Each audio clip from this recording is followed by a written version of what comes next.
Bonjour à toutes et à tous. Toujours dans la continuité de ce programme consacré pour la théorie des groupes et son application en chimie, dans cette vidéo, nous allons parler de la composition des opérations de symétrie. Nous avons vu que toute opération de symétrie, elle est décrite par ce que nous avons appelé un opérateur ou une matrice. Alors maintenant, on va parler un peu des produits de matrices et l'inverse des matrices, qu'est-ce que ça représente dans la réalité des choses. Le produit de deux matrices, S et R, ça correspond à la transformation, on va parler de la transformation résultant de l'application successive de la symétrie R, puis de S. Alors, puisque nous représentons les symétries par leur effet sur les vecteurs position, nous pouvons dire que si R change P en P', et si S change P' en P seconde, alors l'opération T, qui est le produit de ces deux relations, qu'on note SR, et qui veut dire que je vais appliquer R, et au résultat obtenu, je vais appliquer S. Donc, cette opération T changera P en P seconde. Et nous pouvons écrire que T de P est égal à l'effet de R suivi de S sur P, c'est-à-dire c'est l'effet que donnerait S à l'effet déjà obtenu par RP, qui est égal à SP', c'est P seconde. Donc on peut mathématiquement traduire le fait que T de P est égal à P seconde. Alors, on détermine la matrice représentant T en calculant les effets de la symétrie SR sur les vecteurs de base E1, E2, E3. Cette matrice est le produit des matrices représentant tout simplement les symétries S et R. Et donc là, c'est un cas qui est classique, basique, pour les gens qui savent faire le produit de deux matrices. Pour ceux qui ne le savent pas, eh bien, pour calculer par exemple le premier coefficient T11 de la matrice produit SR, on multiplie la première ligne de la première matrice avec la première colonne. Et donc vous allez faire A11 multiplié par B11 plus A12 multiplié par B21 plus A13 multiplié par B13, ça vous donne la valeur de T11. Donc il faut faire un petit tour pour voir comment on fait le produit des matrices. Il est simple, c'est comme je viens de vous le montrer. Donc voilà. Si vous voulez le coefficient 1, 2, c'est le produit de la première ligne avec la deuxième colonne. Pour 1 à 3, c'est le produit de cette première ligne avec la troisième colonne, etc. Pour obtenir, par exemple, T21, c'est le produit de la deuxième ligne avec la première colonne. Si vous voulez T33, c'est le produit de la troisième ligne avec la troisième colonne, etc. Donc, on va voir deux rotations successives. Nous avons dit que lorsqu'on n'a que des rotations, que ces éléments-là, ils commutent entre eux. Et intuitivement, si je fais une rotation d'un angle alpha suivie d'une rotation d'un angle bêta, c'est l'équivalent d'une rotation d'un angle alpha plus bêta, tout simplement. Donc supposons que R est égal à une,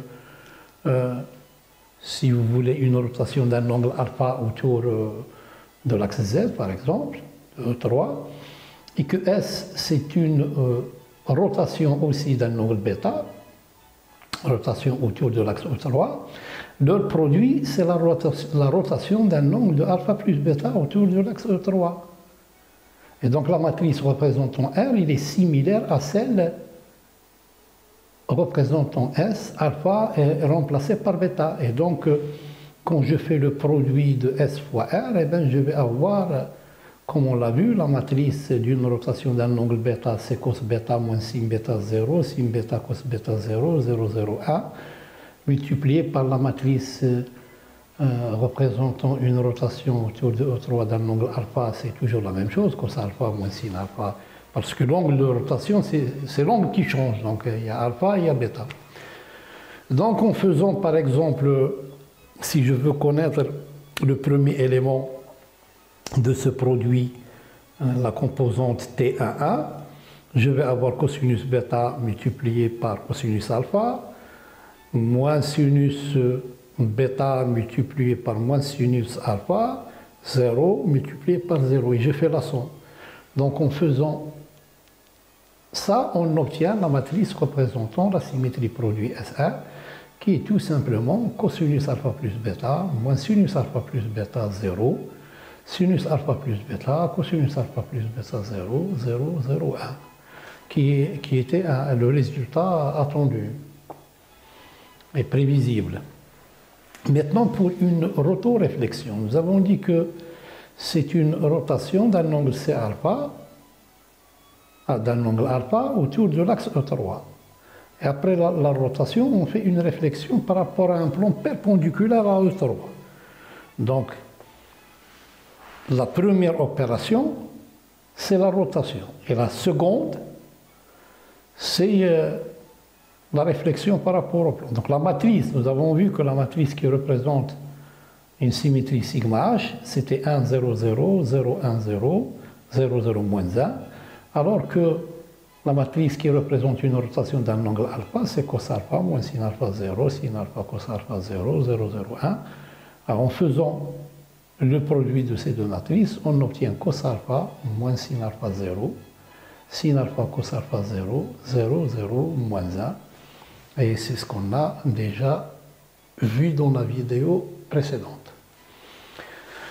Maintenant, l'inverse, les opérations inverses. Bon, l'identité, nous avons dit que c'est l'opération qui consiste à laisser la molécule telle qu'elle est.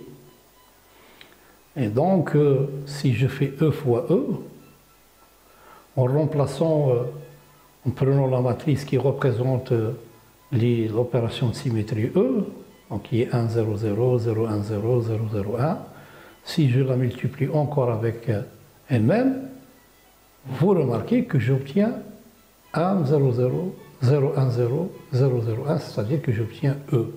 Donc E fois E égale E. C'est-à-dire que E moins 1, c'est tout simplement E.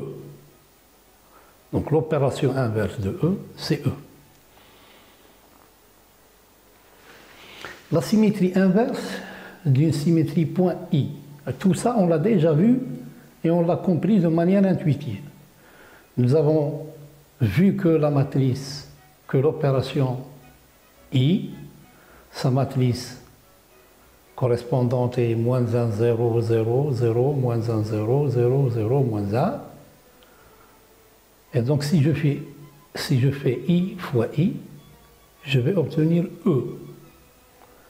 Donc, I moins 1, l'inverse de cette matrice de I, c'est elle-même. Donc l'élément de l'opération, c'est elle-même. Hein? Et donc la matrice qui représente I moins 1, c'est la même matrice qui représente tout simplement I. Tout ça, on l'a déjà vu.